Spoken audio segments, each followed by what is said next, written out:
नमस्कार दोस्तों, welcome to value addition. दोस्तों, वैल्यूडेशन के आज के इस एपिसोड में हम एक बहुत अहम मुद्दे पर बात करने वाले हैं। दोस्तों, आप सबको पता होगा ईपीएस 95 के जो पेंशनर्स है उन्होंने एक नेशनल एजुटेशन कमेटी बनाई थी। और दोस्तों, ये जो कमेटी है इनका एकमात्र उद्देश्य है कि ईपीएस के अंडर जो मिनिमम पेंशन मिलती है उसको बढ़ाकर 7,500 का करवाया जाए। उसी के साथ साथ इस पेंशन को डीए से लिंक करवाया जाए और उसी के साथ साथ दोस्तों सारे पेंशनर्स के लिए मेडिकल फैसिलिटी भी यहां पर अवेलेबल करवाई जाए। और दोस्तों, इस उद्देश्य को लेकर बहुत दिनों से दिल्ली में प्रोटेस्ट चल रहा है। जब भी नेशनल एजुकेशन कमेटी कॉल देती है तो भारत के डिफरेंट डिफरेंट शहरों में दोस्तों ईपीएफओ ऑफिस के सामने धरना प्रोटेस्ट किया जा रहा है।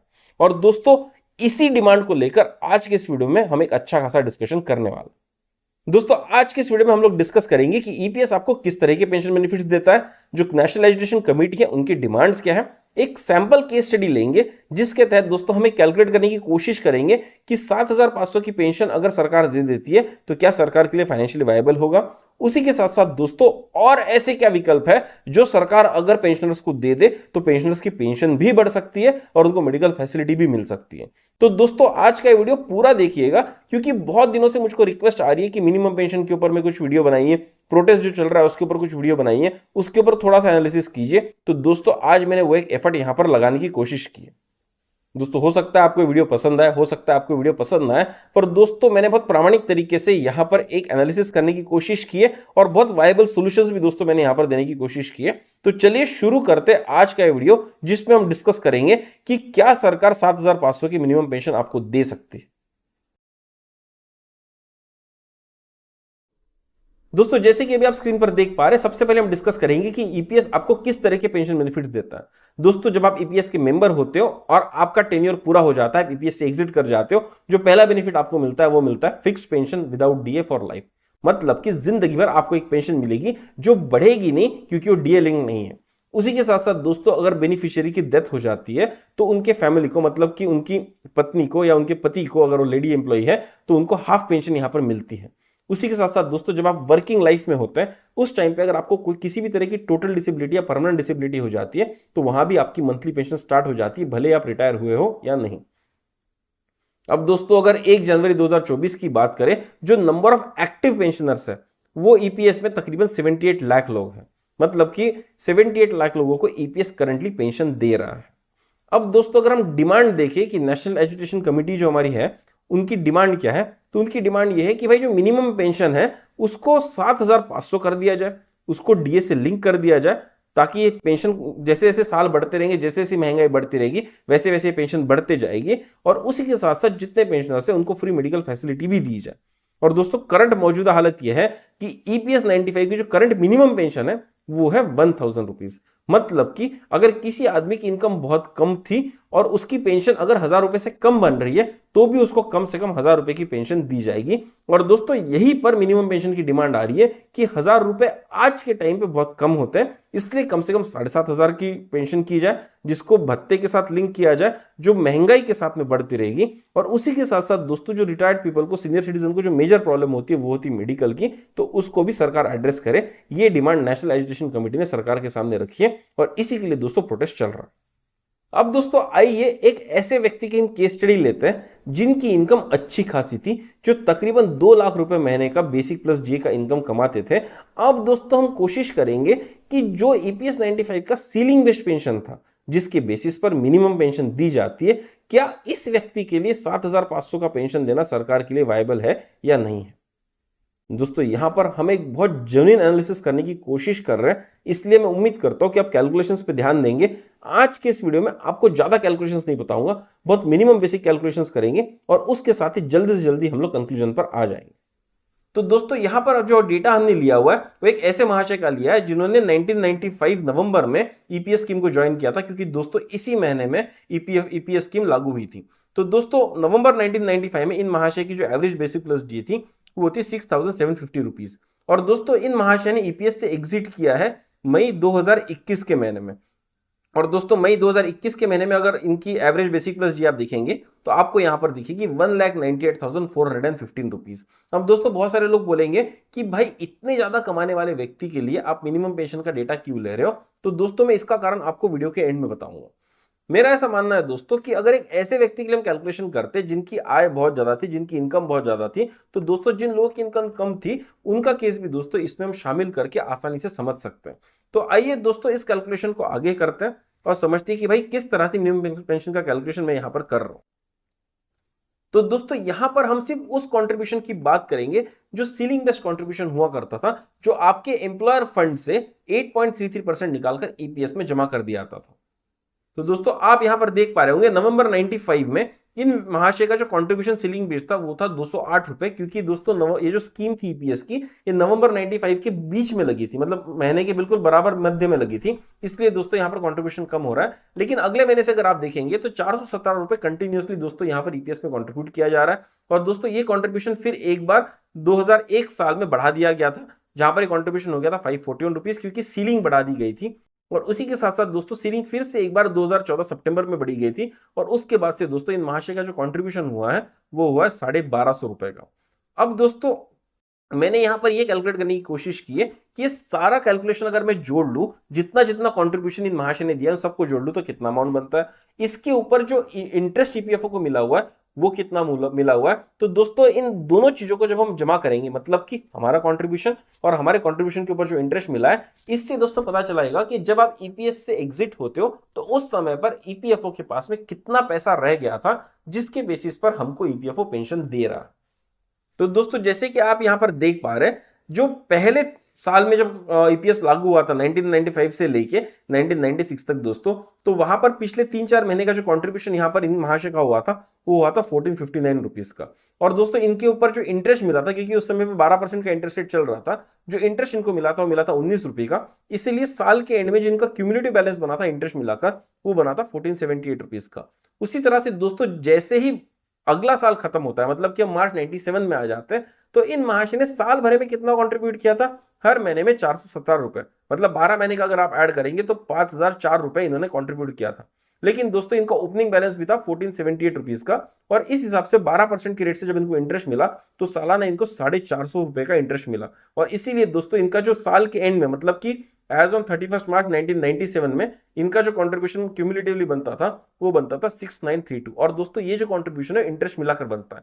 इसी तरह से दोस्तों अगर हम कैलकुलेट करते जाए, आगे बढ़ते जाए, तो दोस्तों आपको पता चलेगा कि जब तक हम एक्चुअल में इनके एग्जिट टाइम पर आते हैं, मतलब कि मई 2021 में आता है, तो जो 8.33% कंट्रीब्यूशन जो मूलभूत तरह से सीलिंग बेस्ड ईपीएफओ के पास ईपीएस में गया था, अब उसके ऊपर अगर इंटरेस्ट मिला के जो अमाउंट बनता है दोस्तों वो बनता है 4,666 रुपीज। मतलब कि ओनली अगर मैं सीलिंग बेस्ड कंट्रीब्यूशन लूं तो इन महाशय का इंटरेस्ट मिलाकर ईपीएफओ के पास जो पैसा बचा हुआ था वो बचा था 4,666 रुपए। मैं उम्मीद करता हूं दोस्तों यहां तक का कैलकुलेशन थोड़ा जल्दी में मैंने बताया, लेकिन आपको फिर भी क्लियर हो चुका होगा। लेकिन दोस्तों यहां पर सिर्फ इतना ही कंट्रीब्यूशन ईपीएफ के पास नहीं जाता है, क्योंकि 2014 के बाद से जो जो लोग सीलिंग के ऊपर कंट्रीब्यूशन कर रहे थे दोस्तों, उनके लिए सेंट्रल गवर्नमेंट अलग से 1.16% एडिशनली ऐड करता था। तो दोस्तों उसका कैलकुलेशन भी मैंने यहां पर किया है, क्योंकि सितंबर 2014 से दोस्तों ये यहां पर लागू हुआ था, तो वही से दोस्तों कंट्रीब्यूशन हो रहा है।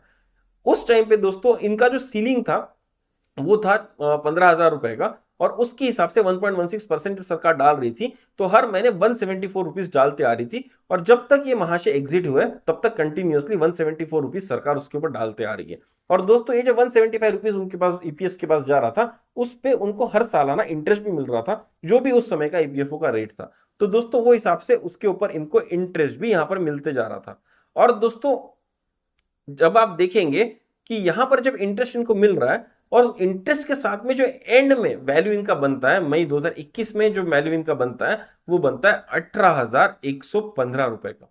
मतलब कि इनका खुद का एम्प्लॉयर कंट्रीब्यूशन में से जो 8.33% गया था, वहां से 4,666 रुपीज इन महाशय का जमा हुआ था। उसी के साथ साथ दोस्तों यहां पर जो सरकार 1.16% का एडिशनल कंट्रीब्यूशन कर रही थी, उसका भी 18,115 रुपए यहां पर जमा हुआ था। तो दोस्तों यहां पर ये दो कंट्रीब्यूशन मिला के जो जमा होता है दोस्तों, वो होता है टोटल 4,18,781 रुपीज का।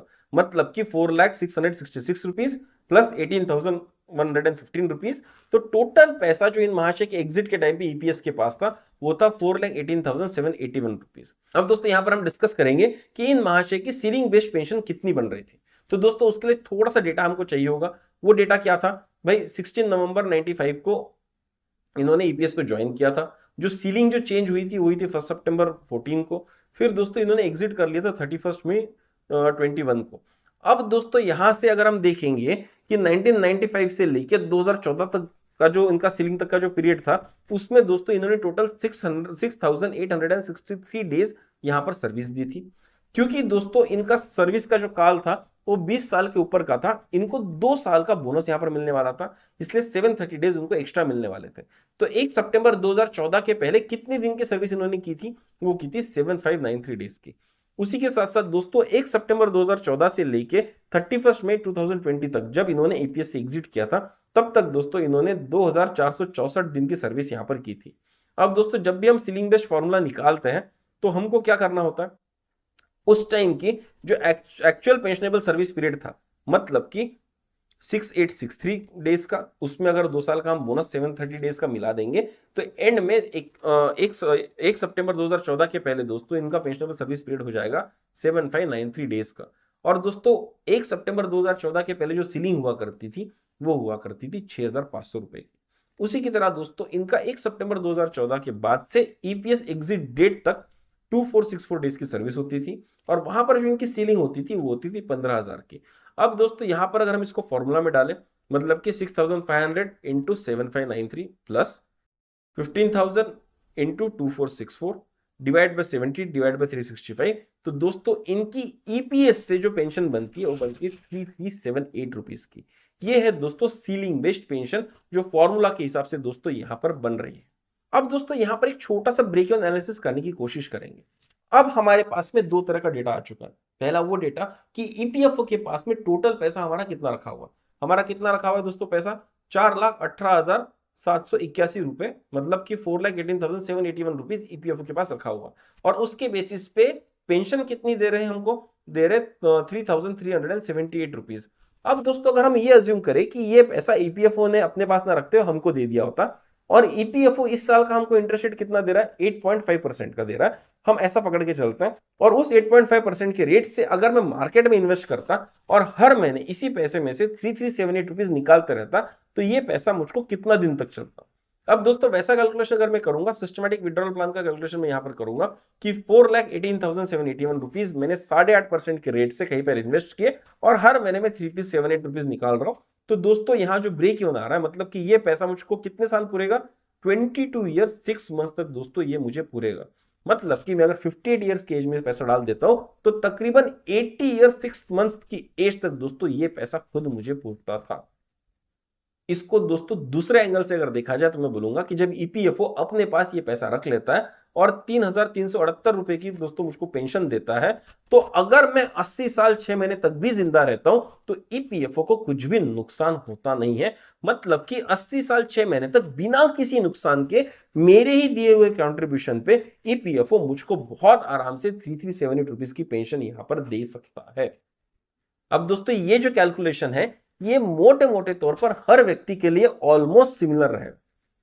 मतलब दोस्तों जो भी व्यक्ति 1,000 रुपए के ऊपर की पेंशन ले रहा है, जो भी minimum basic pension EPFO mandate करता है, इसके ऊपर जो भी व्यक्ति पेंशन ले रहा है वो दोस्तों अल्टीमेटली 80 साल तक अपने ही दिए गए पैसे पर खुद की पेंशन ले रहा है।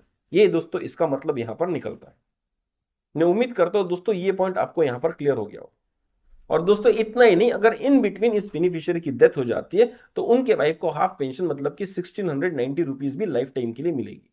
तो दोस्तों मोटा मोटा तौर पर ईपीएफओ ने जो फॉर्मूला अपनाया है सीलिंग बेस्ड पेंशन के लिए वो इसलिए अपनाया था क्योंकि यहां पर ईपीएफ को जनरली कोई नुकसान होता नहीं, क्योंकि ऐसे बहुत कम लोग हैं जो 80 साल की उम्र तक जिंदा रहते हैं। तो ऑन एन एवरेज अगर दोस्तों लाखों लोगों का आप ले, मतलब कि 78 लाख पेंशनर्स है, अगर उनका ऑन एन एवरेज ले तो दोस्तों लोग 70 से 75 साल तक जिंदा रहेंगे, और 70 से 75 साल तक दोस्तों ईपीएफओ नेट प्रॉफिट में रहने वाला है, कभी भी नुकसान में नहीं रहने वाला है। और दोस्तों यही यहां पर कैलकुलेशन इस चीज का आंसर देता है कि ईपीएफओ के पास जो फंड कंटिन्यूअसली बढ़ते जा रहा है, जो आइडलिंग फंड है दोस्तों, जो कोई भी क्लेम नहीं करता, ऐसा फंड जो ईपीएफओ के पास बढ़ते जा रहा है, वो उसका रीजन दोस्तों ये है क्योंकि जब सीलिंग बेस्ड पेंशन ईपीएफओ देता था तो 80 साल तक का देने का उनके पास ताकत रहता था। ऐसा फॉर्मूला उन्होंने सेट किया था, और बहुत बहुत कम लोग हैं जो 80 साल तक जिंदा रहते थे, और ये पैसा फाइनली ईपीएफओ के पास पड़ा रहता था, और वही दोस्तों ईपीएफओ का फाइनल आइडलिंग कॉर्पस बनते जा रहा है।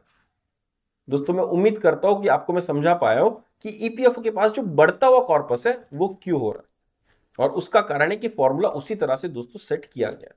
अब दोस्तों हम कोशिश करेंगे ये समझने की कि अगर सेम कॉर्पस ईपीएफओ के पास होता और ईपीएफओ अगर 5,000 की मिनिमम पेंशन गारंटी करता, मतलब कि फॉर्मूला के हिसाब से इन महाशय की 3378 की पेंशन बनती है, लेकिन अगर मिनिमम पेंशन 1,000 रुपए ना होते हुए 5,000 रुपए होती, तो ये पैसा कब तक पूरता?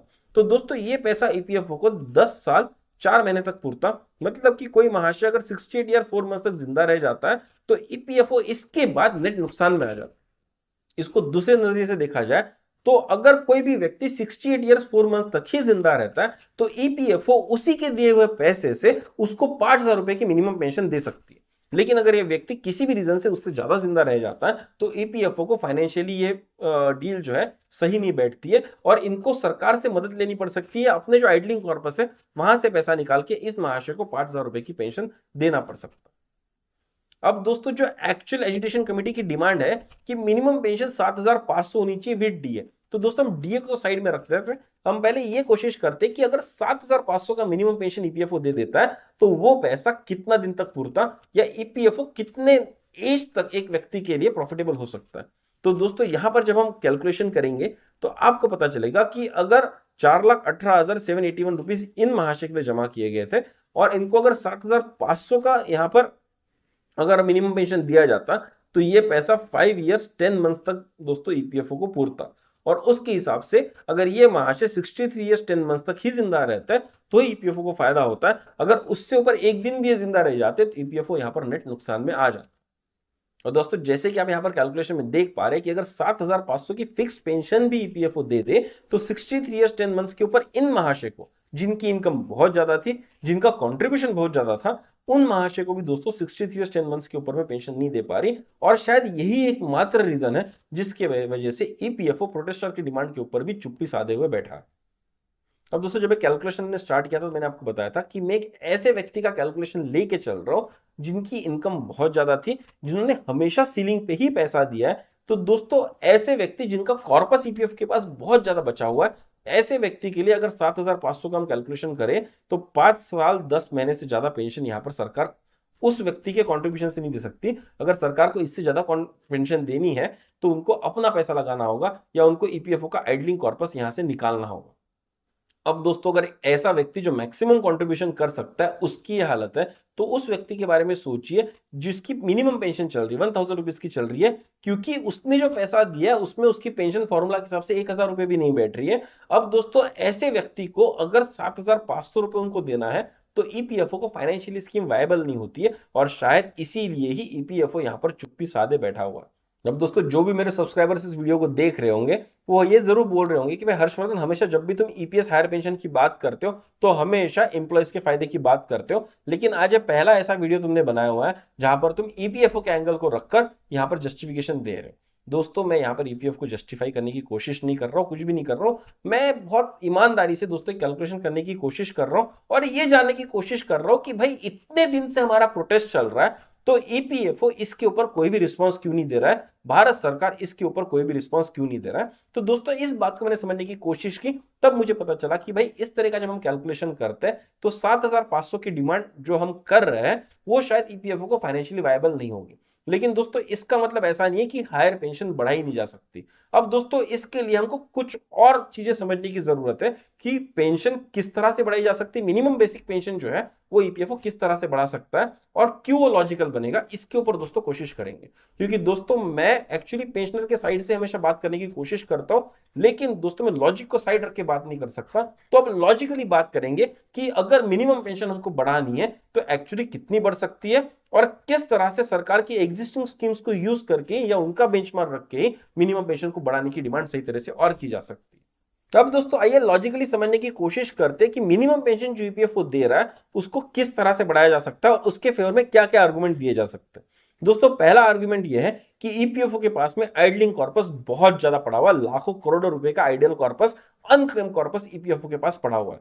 दोस्तों ऐसे कई लोग हैं जो जिनकी डेथ हो जाती है और ईपीएफओ में वो अपना क्लेम नहीं कर पाते, उनका पैसा दोस्तों ईपीएफओ के पास पड़ा हुआ है। जैसे कि हमने इस एग्जांपल में देखा था कि जो भी लोग मैक्सिमम सीलिंग पे कंट्रीब्यूट कर रहे हैं, जिनकी इनकम बहुत ज्यादा थी, जो मैक्सिमम कंट्रीब्यूट ईपीएफ में कर रहे हैं दोस्तों, उनके लिए जो break even as current formula के हिसाब से बनता है वो बनता है 80 ईयर 6 मंथ्स का। और दोस्तों ऐसे कितने लोग हैं जो 80 ईयर 6 मंथ्स तक जिंदा रहते हैं?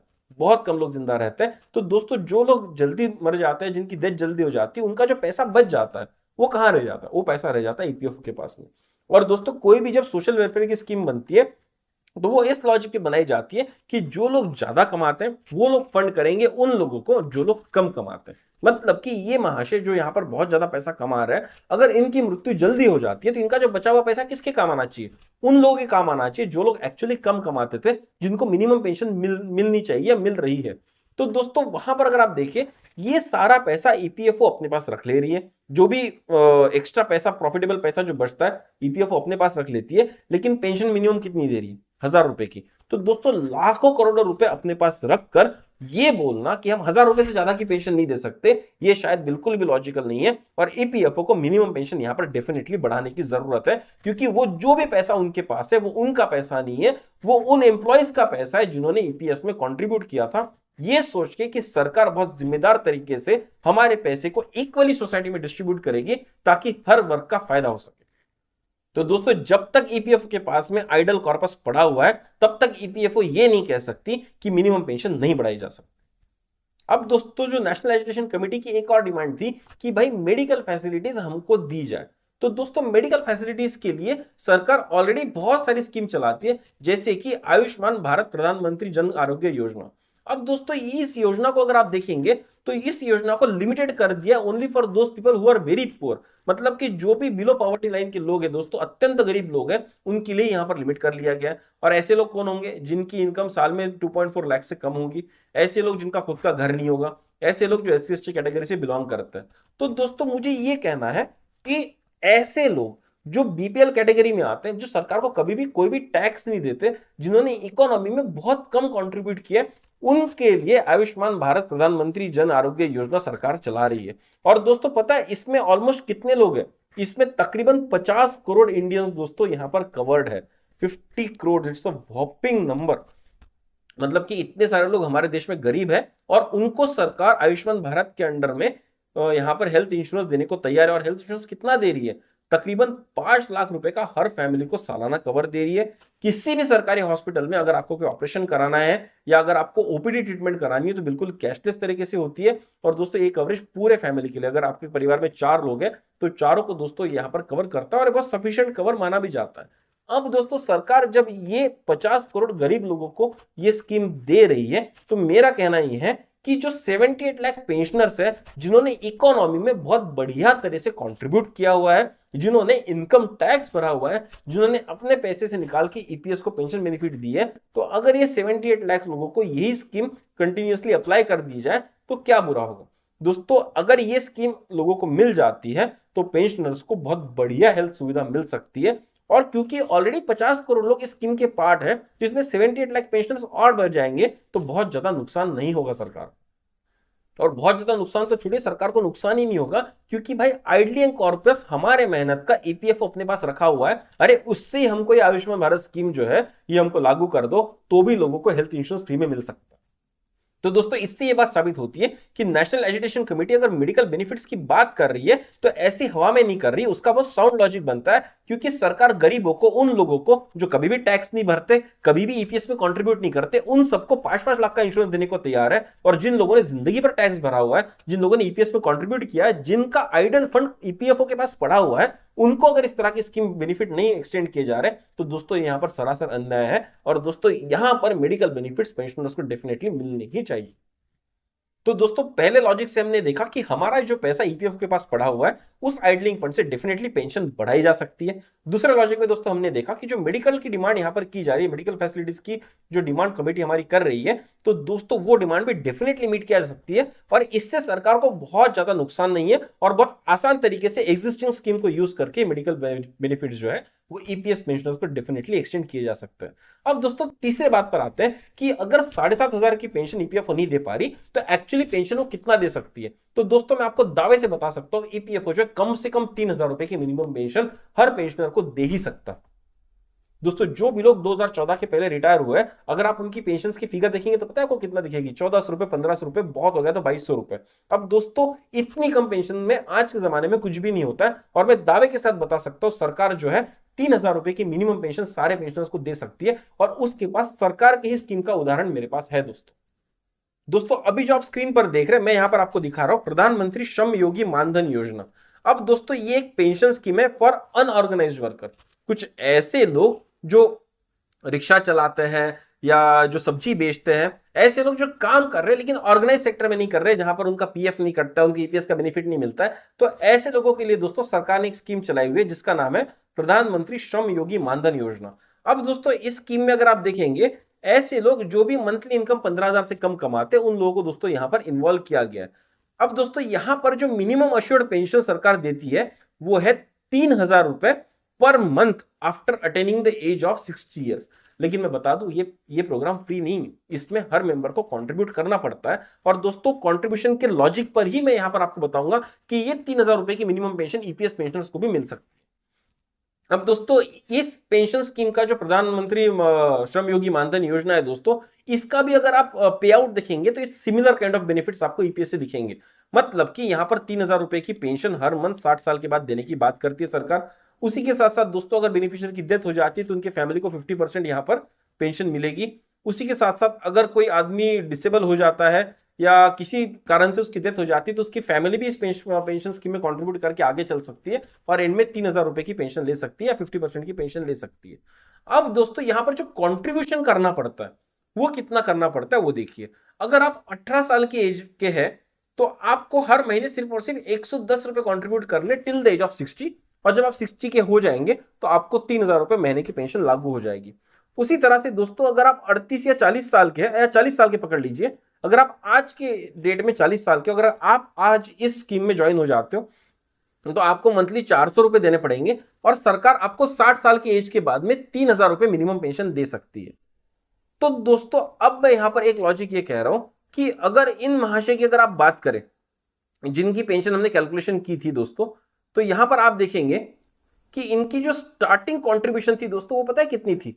417 रुपए महीने की, जो आप यहां पर येलो में देख पा रहे हैं, 470 रुपए महीने का कंट्रीब्यूट कर रहे थे, और एंड तक दोस्तों इनका कंट्रीब्यूशन 541 हो गया। उसके बाद 1250 रुपीज तक भी दोस्तों इन महाशय ने यहां पर कंट्रीब्यूट ईपीएस में किया हुआ है। अब वही दोस्तों अगर हम इस श्रमिक मानधन योजना पे अगर आ जाए दोस्तों, तो हम उन लोगों का केस लेके चलते हैं जो लोग 2014 के पहले रिटायर हुए। दोस्तों जो भी लोग ईपीएस से 2014 के पहले एग्जिट हो चुके हैं, उन्होंने ज्वाइन किया होगा नवंबर 1995 में, मतलब तकरीबन उनकी एज जो उस टाइम पे होगी 40 साल के आसपास की दोस्तों एज होगी। अब दोस्तों उनकी एज अगर 40 साल के आसपास की होगी, तो अगर हम श्रम योगी मानधन योजना की बात करें तो दोस्तों जिनके 40 साल होती है उनको पता है कितना कंट्रीब्यूट करना पड़ता है?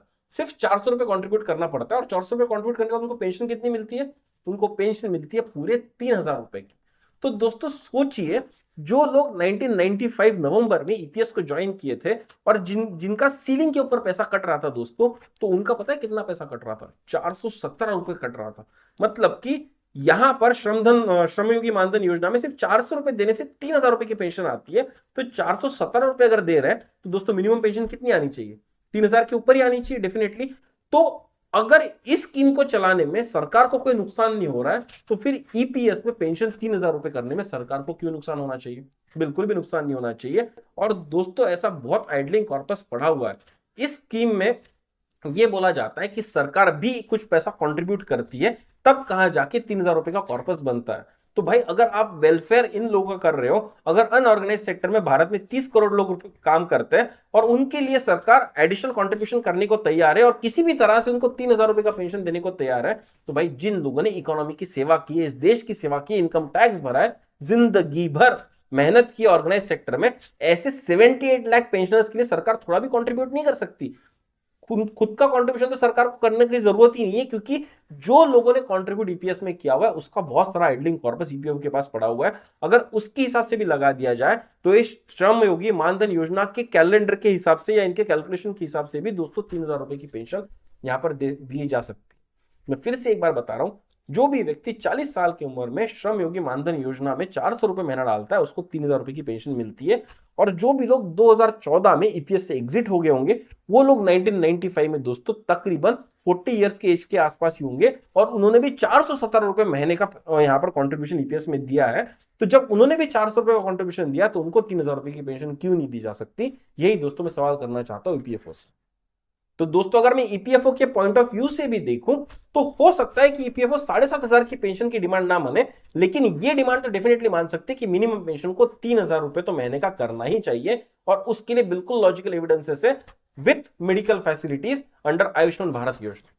दोस्तों मेरे दिल से ये तमन्ना रहेगी कि जो नेशनल एजुकेशन कमेटी की डिमांड है minimum pension of 7500 rupees with DA and medical facilities, ये मान्य कर ले सरकार। लेकिन अगर किसी भी रीजन से सरकार इस चीज को मान्य नहीं कर सकती है तो कम से कम मिनिमम पेंशन 1000 से बढ़ाकर 3000 रुपए की जा सकती है। उसी के साथ साथ दोस्तों पेंशनर्स को आयुष्मान भारत योजना के तहत मेडिकल फैसिलिटीज भी यहां पर एक्सटेंड की जा सकती है। दोस्तों इसके लिए लॉजिकल एविडेंस मैंने आपके सामने प्रस्तुत किया।